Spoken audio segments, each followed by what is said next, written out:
Oh, welcome to the Inn of the Seven Dice. I'm a Who-Man. Oh, look at me, I can sit on tall chairs. Wing over, get out of here! Ah! Sorry about that, traveler. Welcome back to the Inn of the Seven Dice. Why don't you go follow that gnome and go listen to his story? I swear he's gonna be the death of me. You know, he can never have any fun. It's always just, oh, I'm so serious. I own an inn. I'm going to die when I turn 90. Whatever. Well, travelers, I left you at quite the exciting moment before. The goblins, telling them there is something wrong with the mayor. There's always something wrong with the mayor. But that's aside from the point. Today, we shall find out what is really going on in the shadows of Geldsbar. And hopefully our heroes can uncover this dark, sinister plot that Grog wishes to tell them. Join me today as I tell you the final tale of The Hunt, Part 4.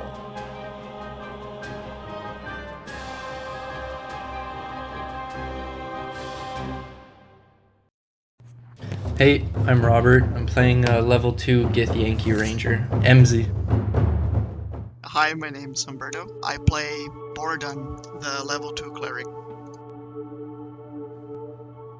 Hi, my name is Brent. I am playing Kelsar, the level 2 Tiefling Paladin. Evan. I'm playing Ronnie, a level 2 half-elf bard. So where we last left off, you guys had been hauling 2 kegs of ale, a number of bottles of ale, and a number of bottles of wine through the forest while you're bleeding all over the place. You were about half an hour away from the town of Geldspar when suddenly you were surrounded by goblins, and the leader of the goblins came out, and he told you that he needed to tell you something about the mayor. You heroes, you went in there, and I heard you. You slayed that creature, and you weren't even looking for profit. You only asked about profit at the end. Feel like you're good people. At least I hope you are. I need to tell you something about the mayor. Who are you? My name is Grog. I am the leader of the goblins.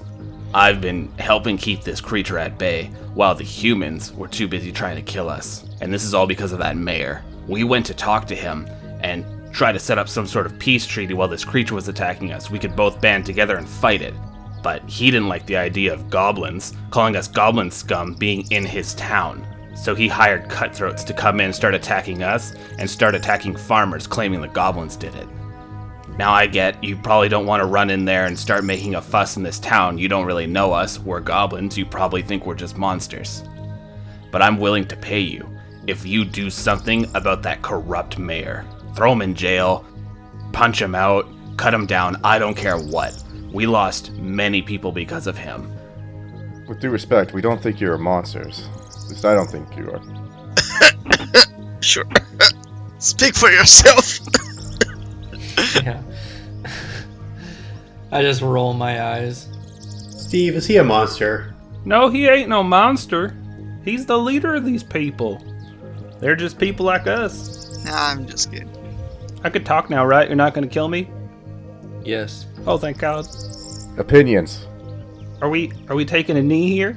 I've never cared about goblins, and I don't know if I'm about to. Well, I would care about like a corrupt mayor, because I just cannot have like a city being ran by like a villain. He did say that they killed a bunch of us, so I'm kind of worried the mayor's willing to kill townsfolk. I can give you a magic item. I have this amulet. It's been passed down amongst us goblin kind, but I'm willing to hand it over. It'll help make your skin tougher. It'll make arrows harder to pierce through, swords bounce off your flesh. And for some reason, it also lets you mimic one person's voice per day. How much are you paying? Well, if you sell this, you'll get a hell of a lot of money. Alright, but there's 4 of us. So, gonna need 3 more things here, guy.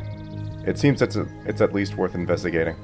Listen, if this mayor was willing to do this to his townsfolk and willing to do it to us, why the hell you think he's gonna hand you over prize money and just let it slide? Why should we even believe you? Yeah, I know. It's difficult. All you have is my word. If you have anything to divine the truth out of me, I'm willing to go through it. Does he have guys with him? Yeah, we're surrounded. Why don't you give me one of those guys as collateral? Ronnie, are you insane? What? No, stop that. No. You carry one of your guys' stuff. Ronnie, we're not going through this again. Borodon, you said you have a spell to detect evil. Yes, I do have it. Let me just cast it. By all means. It doesn't mean that he's telling the truth. I'm just checking if he's evil or not.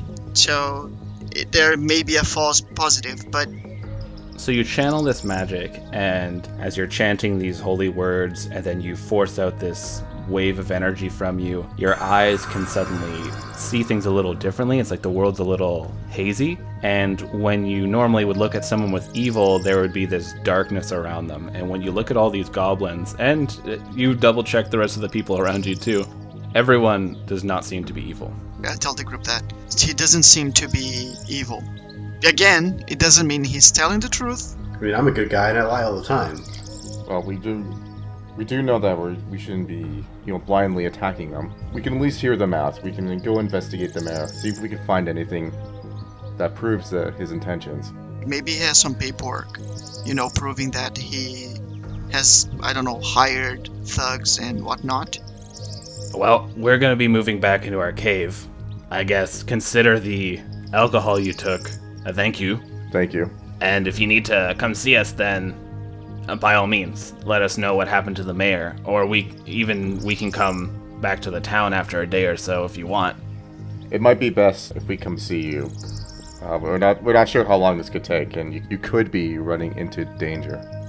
All right. Can I roll for insight? Go for it. 8. You can't get a good read off him. Well, I can try as well. I got a 4. Actually, I got a 1. My eyes exploded.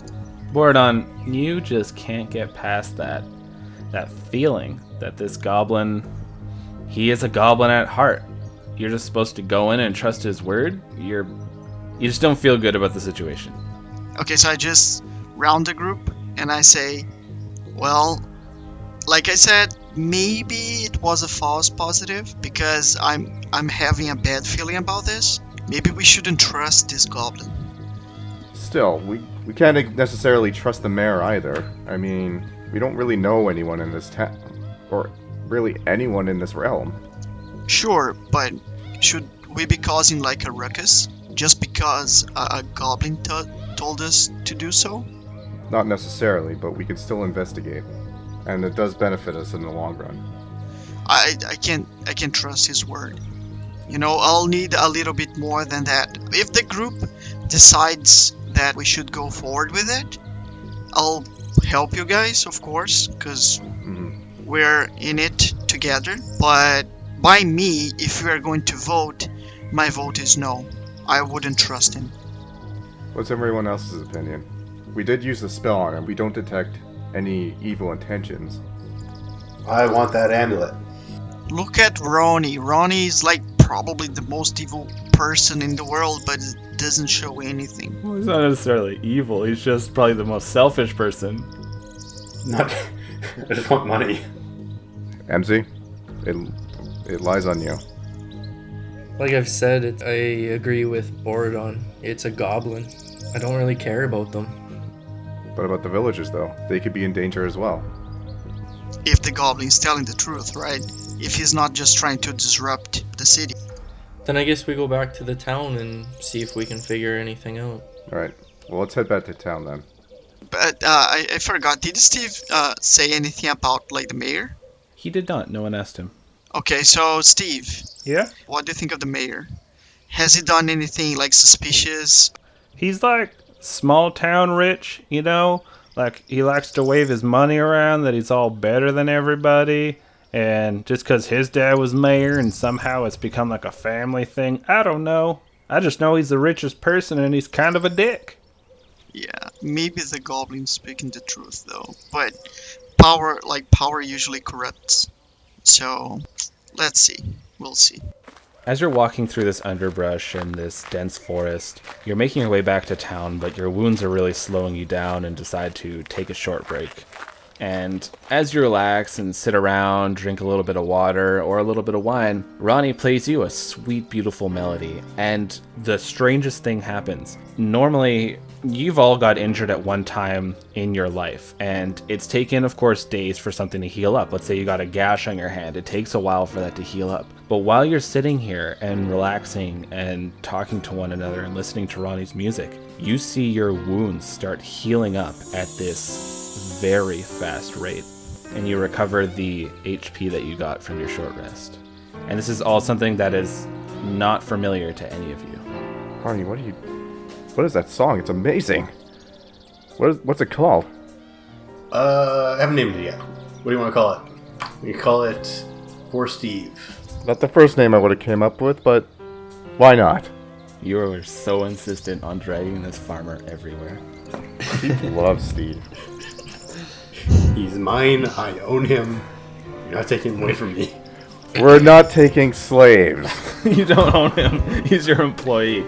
But Well, he's technically not a slave because Ronnie's paying him. yeah. So you guys, after this lovely short rest and Ronnie's new song that he played for you guys, he developed a new little spot on his keyboard to hit some sweet new notes. You guys start making your way back, and you make it to the town. You're greeted with this amazing aroma of freshly cooked food and baking bread. And all of you feel exhausted, even after resting, and your stomachs are growling for something to eat. I start running directly to the food. So as you're running into town, a bunch of people look over. Oh, they're back! It's the dead guys! Hey, dead guys! As you're running through, you make it to the inn, and they're just serving up dinner. And you see a lot of the townsfolk like to come here for dinner. And you see, like, Bruce is there. A few of the farmers who normally keep watch are there. You see Garlics and Eodin have woken up recently, and they're eating. You guys come back covered in blood, and how are you carrying this creature's head? Because I imagine it's a mess. You guys put it in a bag, I think, right? Yes, that's what I did. So you have this bag that's dripping this yellow ichor while you're walking around. Yeah, okay, I mean, I can't do anything about it, right? Can I just take the bag and throw it in front of them? Who are you throwing it at? Did we show it to the mayor? Or, yeah, I guess we could show it to the mayor. Yeah, it's a small town, so you can get to the mayor's place. Yeah, so, but I don't know if we should be aggressive about it. Just give it to him, and if we really think that the mayor, like, is corrupt, then we act upon it. Not before. We can hand the head over, rest first, and then deal with it in the morning. Sure. Where was Garlics? You said we saw him? Yeah, when you guys walked right in, like you burst into the inn, they were just eating, and everybody looks up at you guys when you come in with this leaking bag. I'll walk over to him, kind of put my hand on his shoulder and whisper in his ear and just tell him what the goblins told us. And then I just kind of stand and look around to see if I can see the mayor anywhere.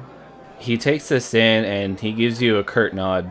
We can discuss this more in the room after you guys have something to eat and clean up. When you're looking around, you do not see the mayor here. So I begin chowing down. Yeah, so they come and they hand you some bowls of food, and they're bread bowls, so they just pour the stew right into the bowl of bread. So the innkeeper's wife, she comes up to you guys. How did it go out there? Did you manage to find where the creature's hiding? Yeah, we did. You're gonna choke. She hands you some water. Oh, that's so good. She turns to the rest of you. Did you have to fight it? Is it dead? Yep. Yes, it is. Well, Ronnie can talk better about it, because we end up, like, being the middle of the fight, but Ronnie was the one who actually started it. If you want more details, just ask Ronnie. I didn't start it. What are you talking about? A bunch of people come over to crowd around Ronnie, and they're all like, what happened? Did you see it? What's it look like? How did you kill it? Well, I could tell you, but I'd rather sing it for you. All right, so while they're all distracted, Ronnie, I want you to roll me a performance check. Got a nice 8. All right, so you're playing them some like prog stuff, and it's a whole new situation. So while you're jamming out, and they're all like listening because they really want to know what happened with the creature, but your audience isn't really digging the tune. Right, it's been going on for 40 minutes, and this is my third keyboard solo. Every so often you have like a solo that you only play in the high-pitched keys. I throw my bun at him. Yeah, boo. What is this song titled? I don't know. None of my songs have titles, I'm going to say. 'Cause I cannot think of titles. Kelsar, what's this song called? Shapeshifter Sorrow. Anyway, while I sing this, I want to motion everyone else to go and find the mayor. All right, let's get the three of these guys, to roll insight checks to see if they can understand your sweet hand gestures. 13. Okay, 13. I got an 8. So, MZ, you do not pick up on this signal at all, but Kelsar and Bordon, you notice while Ronnie's playing, every so often he kind of shoots his hand towards you guys, and you take it that he means for you to get out there and get something done. Okay. Yeah, so I just tell the group, like, did you guys understand? So I think we should just go and find the mayor. Let's go. So you guys head out there, and you see a lot of the townsfolk who haven't made it yet. They're all rushing to the tavern because word's already spread that you guys have went out there and defeated the monster. And so all sorts of people are rushing there, and it's very easy to find the mayor's house because it's a very large house, and it's very nice, right near the center of town. So what we could do then is MZ. If you want to look away, I can handle this. Okay, so I can just command him. Well, first, I'll go see if the front door is unlocked. Yeah, the front door is unlocked. So you get up to the house, walk up the steps, and try the doorknob. Are you trying to do this very quietly? Oh yeah, I'll make a stealth check for you. Oh fuck. Oh my god, what's with these fucking terrible rolls? Here's what happens. So MZ, you got a 1. You walk up to the door. Bordon, Kelsar, you're kind of hanging back, just watching, kind of look at his magic, what he's going to do. You see MZ go up, and he tries the doorknob, but he's all jacked up from that fight. His adrenaline's still going a little bit, and he really didn't like Ronnie's song.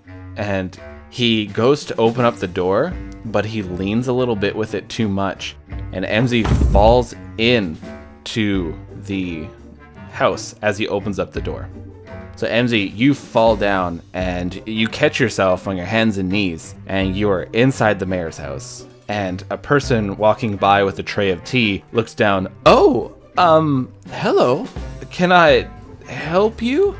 I get up and I brush myself off, and I say, "Is the mayor here?" Yes, he's just enjoying tea in the study. I'll go get him for you. And she rushes off, quickly, seeming a little unnerved by your appearance. Okay, I'm gonna shut the door behind me and go into a different room. All right, make me another stealth check. So you go and you close the door real quietly. And you guys see this from outside. I don't know what it is that you wish to do. But you see MZ close the door after he talked to someone. And when you look back into this area, it's sort of like this entryway. And it has a hallway where there's a couple doors on either side, and then the hallway keeps going forward to another door, which looks like the kitchen that the lady just came out of, and it also curves to the right. I'm just gonna start walking through the house, peeking in rooms, except for the way that I saw her go. Like I'm trying to avoid where I think the study might be. Okay. And Kelsar and Bordon, what are you doing outside while this is happening? Okay, so, because I thought we were just going to talk to the mayor anyway, so I thought we were just going to enter his house. Maybe we could just keep him busy while MC investigates. Yes, correct. That's what I was thinking. So that's why I didn't understand why MZ was barging in on the front door instead of maybe the back door. He's a bit of a wild card. So you guys go up to the front door and give it a knock? Yes. All right, so MZ, you start going forward. You open up one room, and it looks like a parlor where they entertain. There's a few games there, like a pool table or a dartboard, and a number of bookshelves and some fine-looking liquor. You close that door, or do you choose to go in? No, there doesn't look like there's anything I want in there. So you open another door, and it looks like a living room. There's a few couches there, an overstuffed chair, and a fireplace. I'll search this room. Okay. Do you close the door behind you? Sure. All right. So right as you're closing the door behind you, you hear a knock on the front door. Okay. Roll me an investigation check. Fuck. All right. So I will come back to you. Real dice are better. That's what I say. I'm gonna start using real dice. This fake dice sucks. You guys go and you knock on the front door, and the door opens up, and there's this portly man. He's balding on top, thick mustache. He looks like he's probably in about his 40s, wearing a very lavish-looking robe and fine clothes underneath. He looks at you, furrows his brow. Mr. Mayor? Who are you then? What happened to the man who was here before? The tall goblin, I've been told. We don't know anything about a tall goblin. Oh, well, I thought it was weird. Goblins aren't tall anyways, and like one of those murderous bastards would walk into our town, am I right? Yeah, completely. So, what can I help you with? We took care of your problem. Do you hand him the bag? Yeah. He takes the bag from you, and he's looking at it like, oh, gross. And he opens up this bag and looks down, and he quickly closes it, and he turns to the side and throws up on his porch. That is so hideous. This monster, this is the thing that's been killing our people? Yes. He won't trouble you anymore. I can't thank you, adventures enough. Were there others that helped you? Yes. Yes. They are just like at the bar, enjoying your victory. We will hold a feast in your honor. Tomorrow shall be a celebration. This is fantastic news. The town is safe once more. Thank you, Mr. Mayor. I will have a handsome reward for you for taking care of these problems. But I have another request. I know you just finished something. You see, the goblins, they've hurt so many of our people in this crisis. And we can't let this go. What are they going to do next? They're going to poison our wells. You know how goblins are. They're monsters. Could we get your help in getting rid of these goblins? Why don't we go inside and discuss this? Certainly. Yes, let's to the parlor. Yes. Could you please, do you have anybody who could give me tea? Of course. Emily, tea! He shouts into his place, and you hear this woman quickly runs by and says, okay, sir. And she runs into the kitchen really quickly. Ugh, hired help, I have to say. And he goes and leads you to the parlor, and you come in here, and it's a rather fancy looking place, and he starts pouring a couple drinks. Thank you, sir. Of course. So, tell me, what could you do about our goblin problem? There's many ways we can approach this. We can investigate, see if that is the cause of the problem. Due to the numbers, wouldn't be strategically be a good idea to attack them head on. We could see about convincing them to move out or get them to leave your village at peace. There's many ways we can go about this. Convince goblins? How would you convince monsters to leave their hole? Well, usually through strength and not through talking. But Borodon, these are not typical goblins either. I know. I mean, can we reason with them? Can we talk to them and just ask them to leave? I guess. If you can reason with these beasts and get them to leave their hole, then by all means, that sounds perfect. Okay. But what do we get in return? I'm glad you asked. I can offer you a handsome reward. 300 gold pieces. You see, with the town will also be able to prosper. The Goblin Cave is a perfect place to set up a mining expedition, and the town would just bolster. When he says like a huge bounty, 300 gold, I just chuckle a bit. Yeah, to you, you're like, whatever. To your normal peasant, that's like someone saying, I'm gonna give you $30,000. Yeah. Can I do an insight check? Definitely. I have absolutely zero reasons to doubt the mayor, right? So I'll just go with it. We can set up a perfect mining operation there, and think of what that would do for our town. We would not only be a strong farming community, but we would also be a mining community, and this place would bolster. Can't you guys just use like the goblins' workforce? We can't work with monsters, are you kidding me? They'll probably try to kill our children or something. I always try to find a diplomatic way to solve problems. 16. So, Kelsar, while you're listening to this man, you can definitely tell he's a man of greed. When he's talking about these goblins, he's talking about them with heavy amounts of disdain. But when he starts talking about the prospects of making money from this mine, his attitude lightens up. His voice goes faster. He seems more jovial. Mr. Mayor, Yes. correct me if I'm wrong, but this seems like more of a operation to gain more personal wealth than it is about protecting your people. Nonsense. The goblins are a threat, as they've already shown us.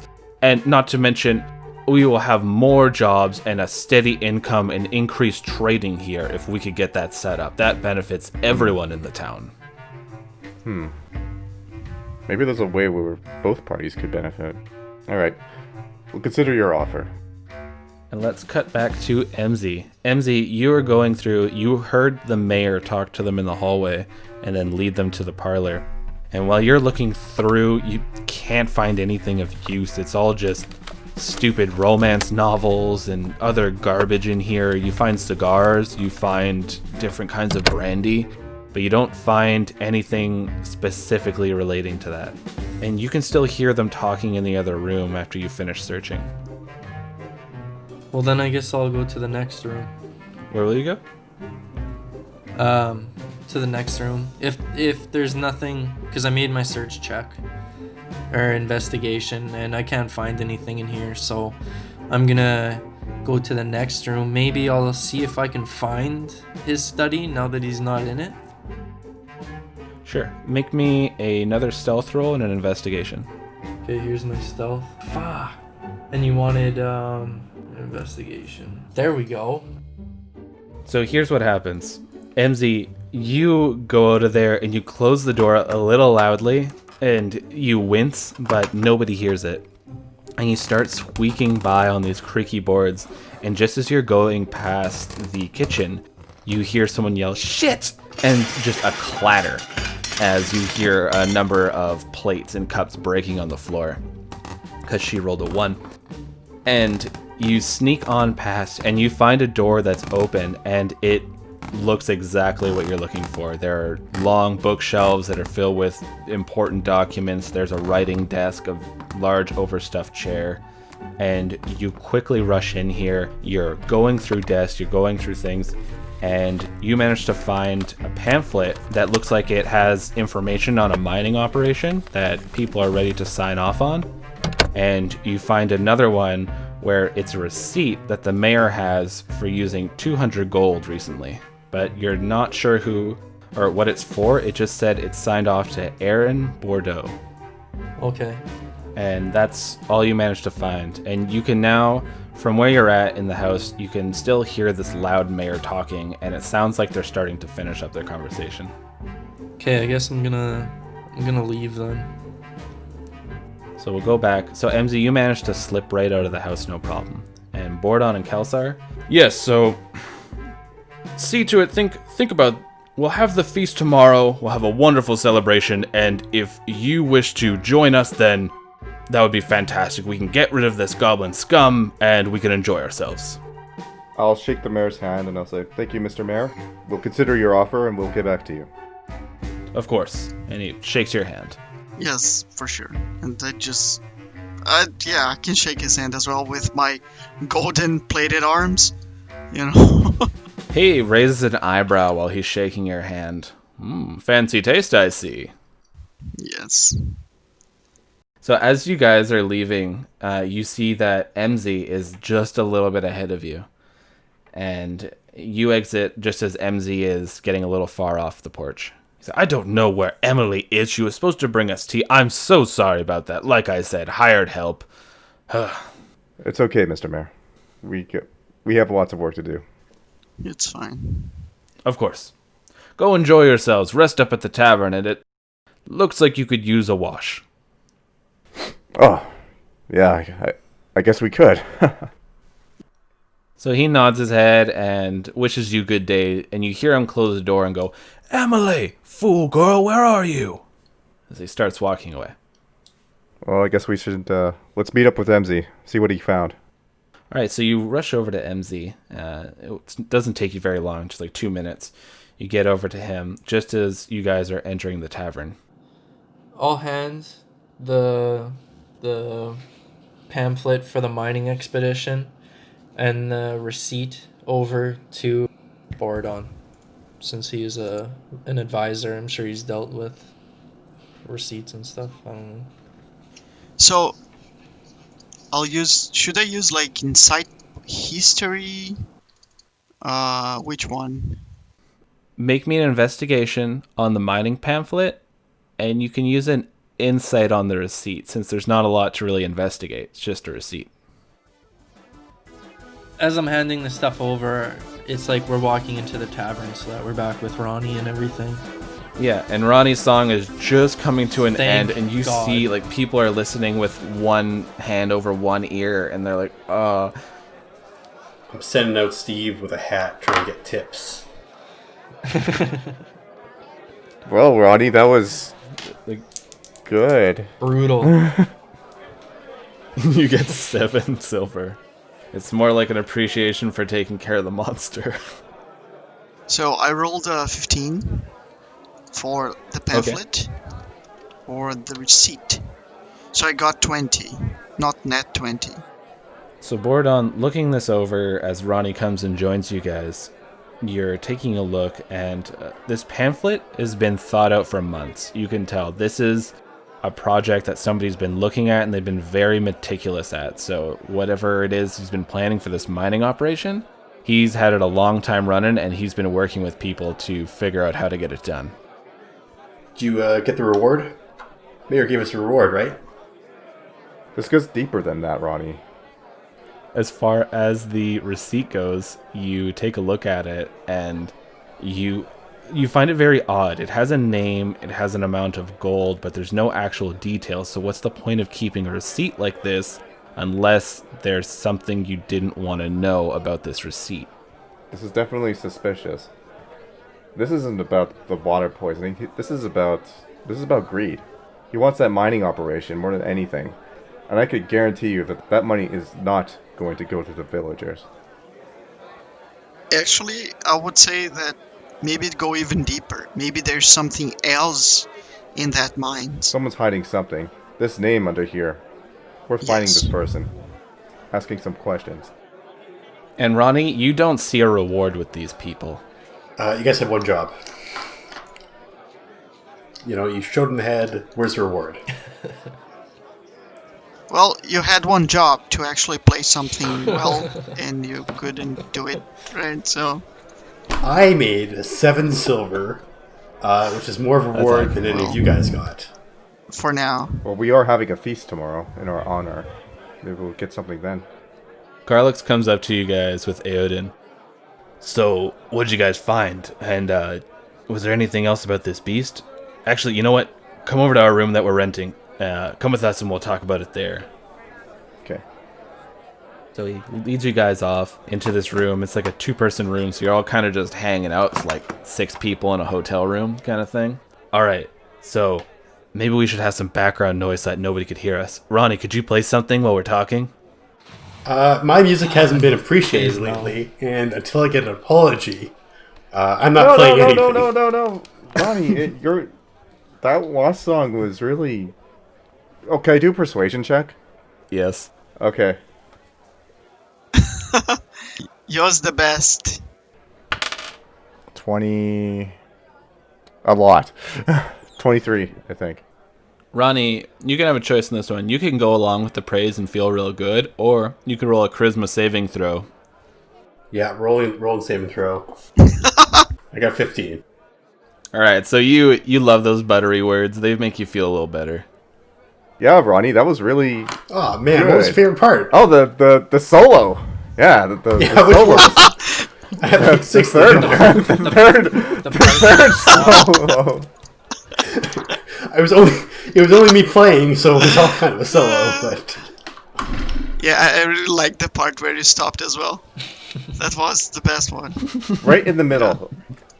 The middle of the song, you had a 2-minute commercial break. Came back. The chorus. I mean, my God, it's amazing.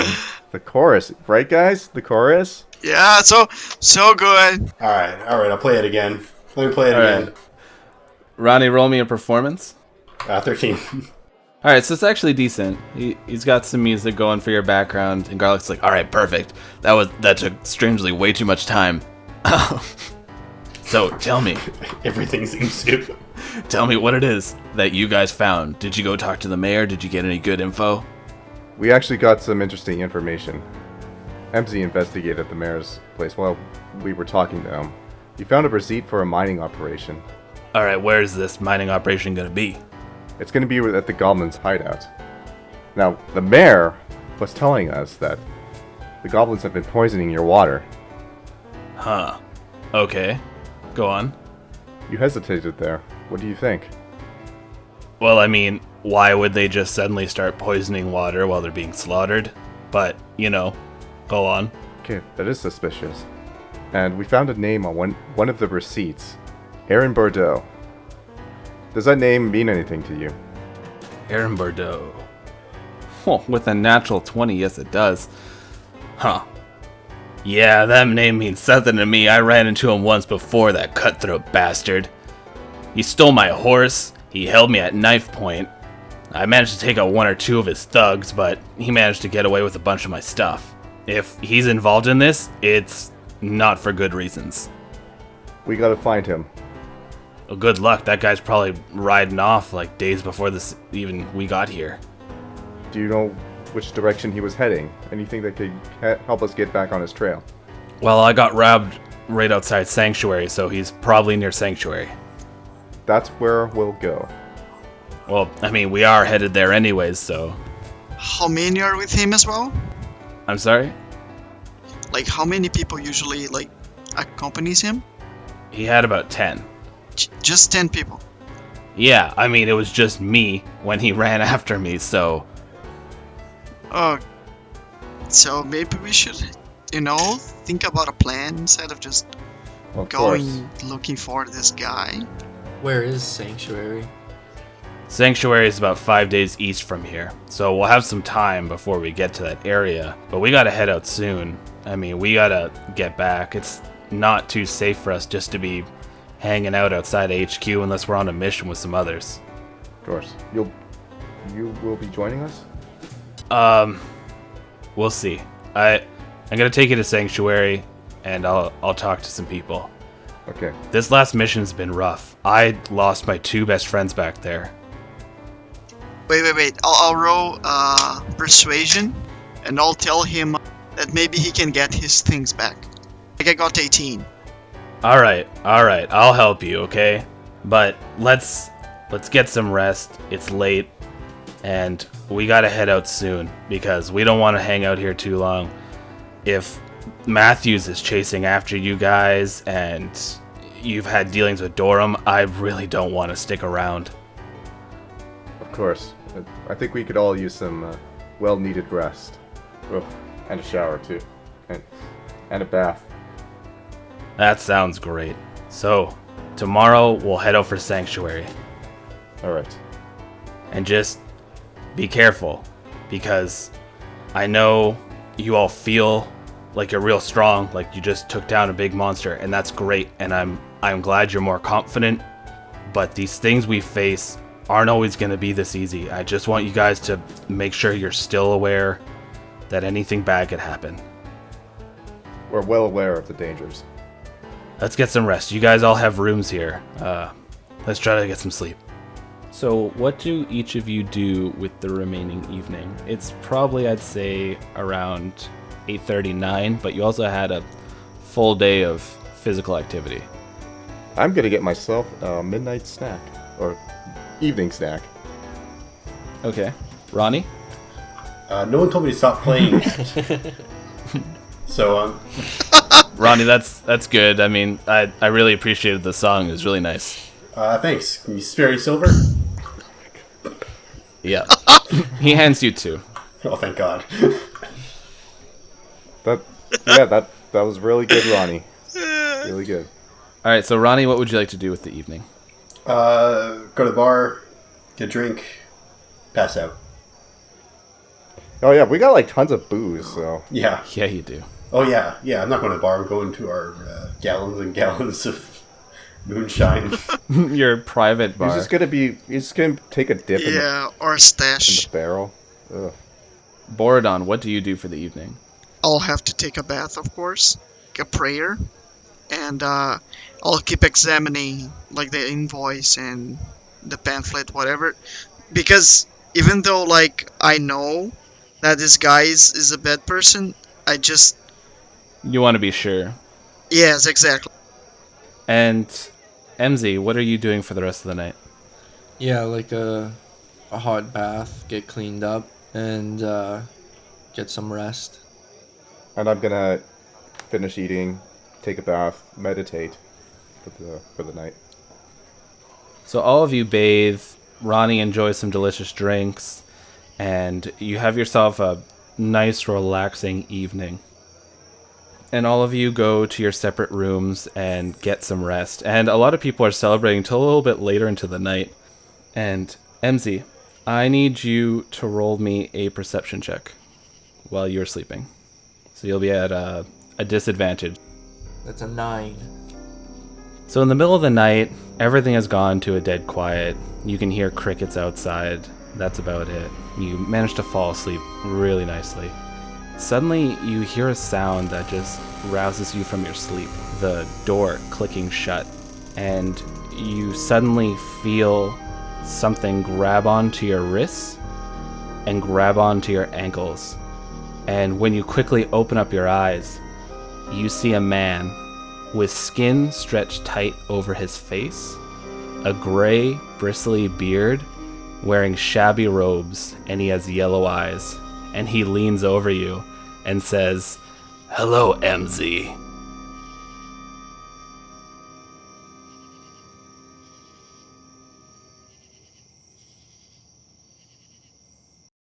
There comes a time in all heroes' lives where they believe death is inevitable. Can you succeed in defeating such a terrible foe? Can you escape such a devious trap? Not all adventurers do escape. Not all adventurers live. We shall see next week if MZ is one such adventurer. When I spent my time traveling around with my group, we lost a number of friends. It was never easy. Every death fell upon our shoulders, making it that much harder for us to continue. But we had to, for we could not let their death be in vain. Adventuring is no cakewalk. Thank you, listeners, for coming by today and listening to this tale. Please, go to iTunes, go to Stitcher, review the tales. Send the word out of the Ballad of the 7 Dice. For word of mouth shall be how we get known. I thank you, travelers, and I bid you adieu.